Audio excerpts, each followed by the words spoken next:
Thank you. जय हिंद। Doctor Sudhanshu Trivedi 15 minutes. माननीय सभापति महोदय, आज माननीय गृह मंत्री जी के द्वारा जो जम्मू कश्मीर आरक्षण विधेयक रखा गया है, इसका समर्थन करते हुए मैं कहना चाहूंगा कि हमारे प्रतिपक्ष के विद्वान प्रतिनिधि विवेक तनखा जी ने आज एक विवेकपूर्ण बात कही कि यह सत्य है कि कश्मीरी पंडितों का जेनोसाइड और नरसंहार हुआ था। परंतु यह कहते हुए मुझे कष्ट भी होता है कि एक दौर था जब उस नरसंहार के आरोपी और समर्थक दिल्ली में आते थे तो रेड कार्पेट वेलकम के साथ आते थे, जलवाए जलाल से दिल्ली की सरजमी पर जलवा अफरोज होते थे। और सभापति महोदय, आज भी वो आते हैं, मगर ईडी के सम्मन पे आते हैं, एनआईए की पेशी में आते हैं। ये अंतर आया है हमारी सरकार और उस सरकार के दौर में। जम्मू कश्मीर के सामने स्वतंत्रता के बाद से अगर मैं कहूं तो एक मिश्रित भावना आती है, क्योंकि हम कहते हैं कि भारत दुनिया का सबसे प्राचीनतम राष्ट्र है, मोस्ट एंशिएंट सिविलाइजेशन है, लिविंग सिविलाइजेशन। उत्तर से दक्षिण तक सारे राज्यों के नाम बदल गए, एक ही राज्य है जिसका प्राचीन काल में जो नाम था, नीलमत पुराण में यदि कश्मीर था तो आज भी कश्मीर है। परंतु दुख की बात यह है कि स्वतंत्रता के 75 वर्ष बाद, मतलब 2019 से पहले तक वो समाधान ही नहीं हो पाया था। समाधान के लिए इतना लंबा समय लगाना पड़ा। वो ट्रांजिएंट एंड टेम्परेरी फेज के लिए आह को चाहिए एक उम्र असर होने तक 3 पीढ़ियां गुजर गईं। तब जाके जब हमारे गृह मंत्री अमित शाह जी ने और प्रधानमंत्री श्री मोदी जी ने वो हिम्मत दिखाई तो अगस्त 2019 में उससे मुक्ति मिली। 3 प्रकार की समस्याएं कश्मीर के पास रही थी, जिसे हम 3D कह सकते हैं। डिलिमिटेशन थी, डोमिसाइल थी एंड डेवलपमेंट थी। हमारी सरकार ने 2019 के बाद तीनों के बारे में समग्र रूप से विचार करना शुरू किया और जैसा कि इस विधेयक में है कि आरक्षण से वंचित वर्गों को समुचित, न्यायपूर्ण, न्याय संगत आरक्षण की व्यवस्था सुनिश्चित कराई गई। पुनर्गठन को न्याय संगत बनाकर संतुलित विकास का मार्ग प्रशस्त किया जा रहा है। विस्थापितों के लिए बहाली और विकास के नए अवसर उपलब्ध कराए जा रहे हैं।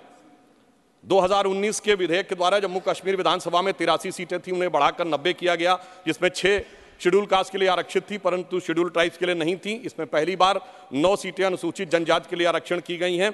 और अब जम्मू में पहले 37 सीटें होती थी, अब 43 होंगी, और कश्मीर में इससे पहले 46 और थी, अब 47 होंगी।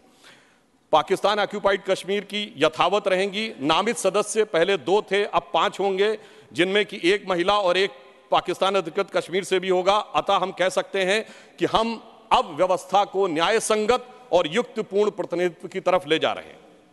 परंतु सभापति महोदय, जो गृह मंत्री जी ने आरक्षण का विषय रखा है, जब ये बात हम करते हैं तो हमारे हृदय में एक अलग वेदना उत्पन्न होती है, क्योंकि पहली बार अब जाके 2019 के बाद वाल्मीकि समाज को अपना वह समुचित स्थान मिला है। दुख की बात है कि स्वतंत्रता के बाद इस देश में एक ऐसी व्यवस्था थी जहां जन्म से यह तय था कि जिस व्यक्ति ने जो व्यवसाय किया है, यदि वह सफाई कर्मचारी थे तो उनके बेटे बेटी सफाई कर्मचारी ही रहेंगे, चाहे वो पीएचडी क्यों न कर लें। सोचिए, ऐसी अन्यायपूर्ण व्यवस्था स्वतंत्र भारत में चलती रही और उससे मुक्ति का मार्ग अब जाकर प्रशस्त हुआ है। एक वो थे जिन्होंने वाल्मीकि समाज के साथ ये किया। एक हमारी सरकार है कि जब भव्य श्री राम मंदिर बन रहा है तो उस परिसर में महर्षि वाल्मीकि का भी एक मंदिर बन रहा है। ये हमारी सोच और उनकी सोच में यह अंतर है। विकास की नई ऊंचाइयों की तरफ जम्मू कश्मीर आज बढ़ता हुआ नजर आ रहा है। आज 70% आतंकवाद की घटनाओं में कमी आई है। 9 साल पहले सिविलियन जो कैजुअलिटीज थी उनमें 72% की कमी आई है। सुरक्षा बलों में 60% की कमी आई है। 2010 में जो पत्थरबाजी की घटनाएं थी 2654 होती थी, अब 2023 में कोई नहीं होती। 2010 में 112 लोग पत्थरबाजी की घटनाओं में नागरिक मारे गए थे, 2023 में एक भी नहीं है। 2010 में 6235 सिक्योरिटी पर्सनल इंजर्ड हुए थे, 2023 में एक भी नहीं है। और 2010 में 132 ऑर्गेनाइज स्ट्राइक हुई थी, 2023 में कोई भी नहीं है। 2010 में 70 घटनाएं हुई थी सीज फायर वायलेशन की, 2023 में 2 हुई हैं। और इस प्रकार हम ये कह सकते हैं कि कश्मीर के अंदर एक भारी बदलाव और एक सकारात्मक दिशा में दिखाई पड़ रहा है। और इसके लिए विकास के नए मार्ग के ऊपर कश्मीर इस प्रकार से प्रशस्त होता हुआ जा रहा है कि धारा 370 के हटने के बाद जो कश्मीर का डोमेस्टिक प्रोडक्ट था, जीएसडीपी था, जो 1 लाख करोड़ रुपए था, वो 5 साल में बढ़कर 2,27,000 करोड़ रुपए से अधिक हो गया है। सरकार ने कई लार्ज रिक्रूटमेंट ड्राइव स्टार्ट किए हैं, जिसमें 29,813 लोग अब तक रिक्रूट किए जा चुके हैं और एडिशनल 5,523 वैकेंसीज क्रिएट की गई हैं।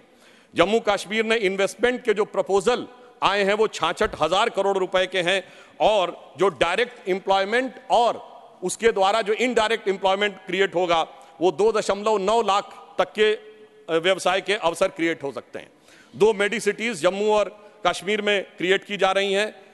इस ढंग से स्थानीय चीजों को बढ़ावा दिया जा रहा है कि ऊखू गांव अब पेंसिल वाले गांव के रूप में पूरे देश में विख्यात होता जा रहा है और इसी के साथ साथ हिमायत स्कीम जैसी योजनाओं के द्वारा लोगों को रोजगार के नए अवसर प्रदान किए जा रहे हैं। यूनियन टेरिटरी गवर्नमेंट ने जीआई टैगिंग भी की है। सैफरन यानी केसर, जिसके लिए कश्मीर बहुत प्रसिद्ध है, उसमें और बासमती राइस की जीआई टैगिंग की व्यवस्था की, जिससे कि उसको एक अंतर्राष्ट्रीय स्तर तक एक मान्यता प्राप्त हो सकती है। जम्मू कश्मीर में इंफ्रास्ट्रक्चर डेवलपमेंट फाइनेंस कॉर्पोरेशन की भी स्थापना की गई है, जिसके द्वारा अनेक प्रोजेक्ट बहुत सफलतापूर्वक चल रहे हैं। कल्चरल एस्पेक्ट पे अगर हम देखें तो दिवाली शारदा देवी टेम्पल में 75 साल के बाद पहली बार मनाई गई है और कश्मीरी पंडितों का प्रसिद्ध त्यौहार नवरेह इस बार पूरे उत्साह के साथ मनाया गया है और हमारी गवर्नमेंट आने से पहले कुल 14 लाख टूरिस्ट आते थे। 2022-23 में 2 करोड़ पर्यटक आए हैं। इससे आप समझ सकते हैं कि जम्मू कश्मीर की अर्थव्यवस्था को कितना। आगे मैं एक और बात कहना चाहता हूं कि पहली बार 30 साल के बाद 27 जुलाई को शियाओं का मुहर्रम का जुलूस भी शांतिपूर्ण ढंग से और पूरे अकीदत के साथ चला। महोदय, मैं एक बात याद दिलाना चाहता हूं।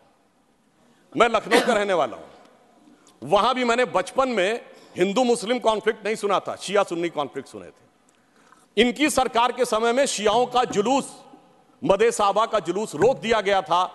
22 साल तक रुका रहा। जब हमारी सरकार आई उसके बाद वहां पर शियाओं का मदे साहबा का जुलूस निकलने की स्थिति आई। मैं पूछना चाहता हूं, भाई हिंदू मुस्लिम के लिए हमारे ऊपर आरोप लगाते हो, ये शिया सुन्नी के बीच में जो होता था वो भी शांतिपूर्वक हमारे दौर में हुआ, कश्मीर हो या देश का कोई और हिस्सा हो। यह दर्शाता है कि हमारी सरकार सभी समुदायों को समान रूप से उन्नति का अवसर देती है। और 30 साल के बाद सिनेमा हॉल खुले। अब मैं एक बात और कहना चाहूंगा। बहुत बताया जाता है कि जम्मू कश्मीर सूफी का बहुत बड़ा सेंटर था। मैं पूछना चाहता हूं कि विगत 30 वर्षों से सूफीज्म के 4 बड़े सिलसिले हैं, नक्शबंदी, सोहरावर्दी, चिश्ती और कादरी। एक का भी कोई मरकज बचा हो तो बता दीजिए। बहुत से लोग विवादित ढांचा गिरने की बात करते हैं, मगर इस हिंदुस्तान में कश्मीर में एक चरारे शरीफ की मजार थी जो सैकड़ों साल पुरानी थी, उसे जला के ध्वस्त कर दिया गया और जलाने वाला कश्मीर भाग गया। उसके बारे में कोई नहीं बोलता। सेकुलरिज्म का सूरमा उत्तर से दक्षिण तक चुप बने रहते हैं। हमारे दिल में उसके लिए भी दर्द है। और मैं ये भी याद दिलाना चाहता हूं कि मुस्लिम समाज के लिए सबसे मुकद्दस मस्जिद हजरत बल पे नवंबर 1993 में आतंकवादियों ने कब्जा कर लिया था। ये वो भी दौर था, मगर इसके बावजूद किसी को उस दौर में खराबी नजर नहीं आती थी। आज जब सब कुछ शांतिपूर्ण और सही ढंग से चल रहा है तब यह समस्याएं नजर आती हैं। सेंट्रल गवर्नमेंट ने बहुत सारे इंफ्रास्ट्रक्चर प्रोजेक्ट्स अप्रूव किए हैं। सेंट्रल यूनिवर्सिटीज बनाई हैं। लद्दाख में सेंटर फॉर बुद्धिस्ट स्टडीज भी बनाया गया है और इसके अलावा IITs, IIMs और 2 एम्स बनाए गए हैं। प्रधानमंत्री ग्राम सड़क योजना में पहले 158 किलोमीटर की सड़कें बनती थी, अब 8,068 किलोमीटर की सड़कें बनी हुई हैं। परंतु इसी के साथ साथ मैं ये भी कहना चाहता हूं कि मोदी सरकार के शासनकाल में आने के बाद अब मॉर्टेलिटी रेट जो 22 पे था वो अब 14.3 पे आ गया है। पहले केवल 47 जन औषधि केंद्र थे 2019 से पहले, अब 227 हो गए हैं। और सबसे बड़ी बात यह है कि आज दुनिया का सबसे ऊंचा पुल जो 1315 मीटर का है वो आज चिनाब नदी के तट के ऊपर बना हुआ है। यह दर्शाता है कि कश्मीर किस नई ऊंचाई की तरफ जा रहा है। महोदय, मैं याद दिलाना चाहता हूं, हमारे बचपन में जिस जमाने में कश्मीर में आतंकवाद फैला था तो हम लोग कहते थे झेलम नदी का प्राचीन वैदिक नाम है वितस्ता और चिनाब का है अक्सिनी। तो हम कहते थे बो दिए विष बीज किसने, अब वितस्ता ने पुकारा, क्यों झुलसता जा रहा कश्मीर नंदन वन हमारा। आज मोदी जी की सरकार आने के बाद हम कह सकते हैं, पर आज दुनिया का सबसे ऊंचा पुल अक्सनी पर हमारा यूं उभरता जा रहा, यूं निखरता जा रहा कश्मीर नंदनवन हमारा। अब मैं एक और भी बात यह कहना चाहता हूं कि 21 हाइड्रो पावर प्रोजेक्ट्स भी चल रहे हैं। G20 जिस शानदार तरीके से हुआ वो हम सब ने देखा, परंतु यहां मैं एक बात कहना चाहूंगा कि यह विषय इतना आसान नहीं था जितना समझा जाता है। जिस समय आतंकवाद शुरू हुआ था, जस्टिस नीलकंठ गंजू की हत्या उस समय हुई जब श्री राजीव गांधी जी के नेतृत्व में भारत के इतिहास की सबसे मजबूत सरकार थी। वो तो लोगों को याद होगा, मुझे याद है मान्यवर, बचपन में बहुत से लोगों को नहीं याद होगा। वर्ल्ड कप 1983 का जीतने के बाद इंडिया का पहला वनडे इंटरनेशनल कहां हुआ था? 13 अक्टूबर 1983 को श्रीनगर में, भारत और वेस्ट इंडीज के बीच में। और वहां पर भारतीय टीम के खिलाफ नारे, चलिए वो तो अलग है, पाकिस्तान जिंदाबाद के नारे, भारतीय टीम के लोगों के ऊपर चीजें फेंकी गई, पिच खोद दी गई। उस समय तो सर्वकालीन शक्तिशाली प्रधानमंत्री जिन्हें विपक्ष मानता है श्रीमती इंदिरा गांधी जी का शासन था। परंतु उसके बाद ऐसा दौर भी आया कि वो सब लोग आरोप से छूट गए। कल माननीय गृह मंत्री जी ने जब लोकसभा में कहा था, कुछ गलतियों के बारे में कहा था, तो वहां पर नेता प्रतिपक्ष ने कहा था कि साहब गलतियां अगर हैं तो इस बारे में चर्चा कर ली जाए।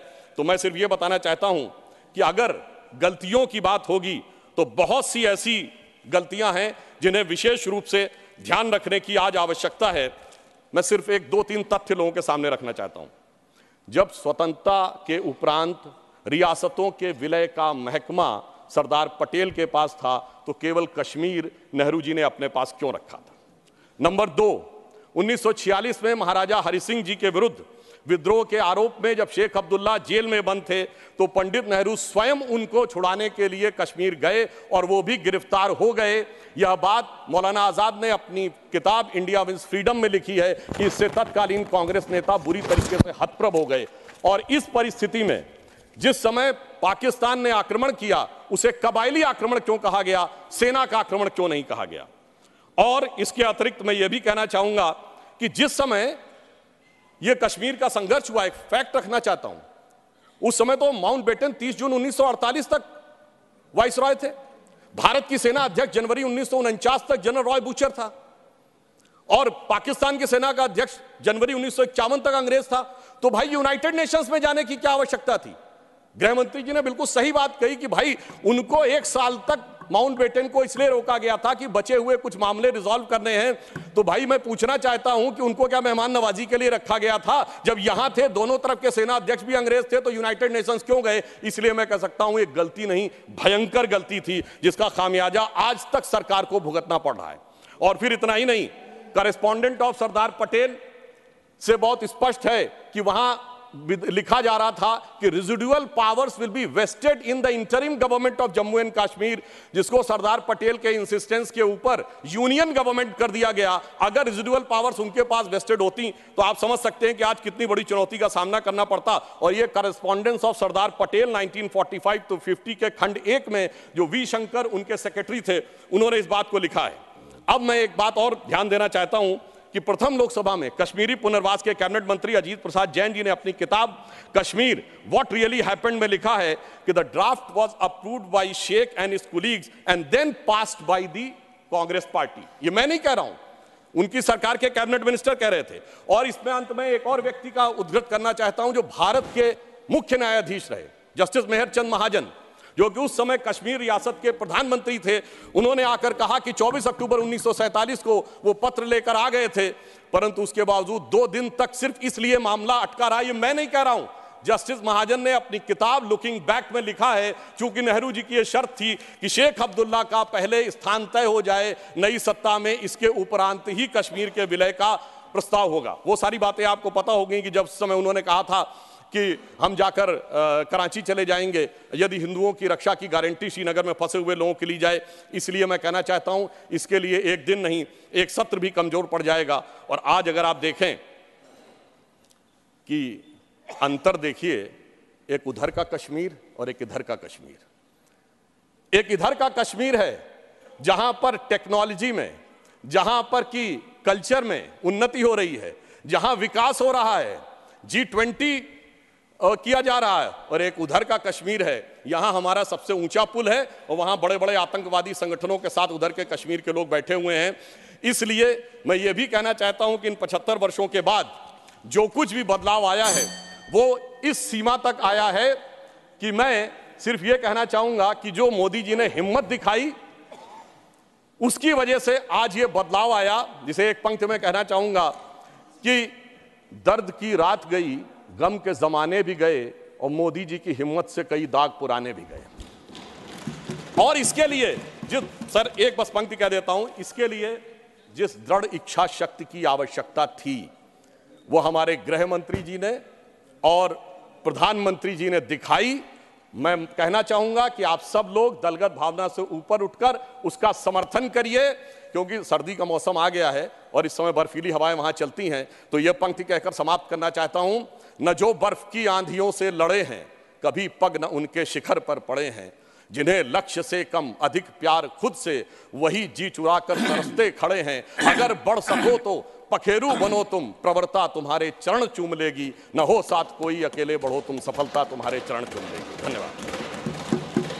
श्री मोहम्मद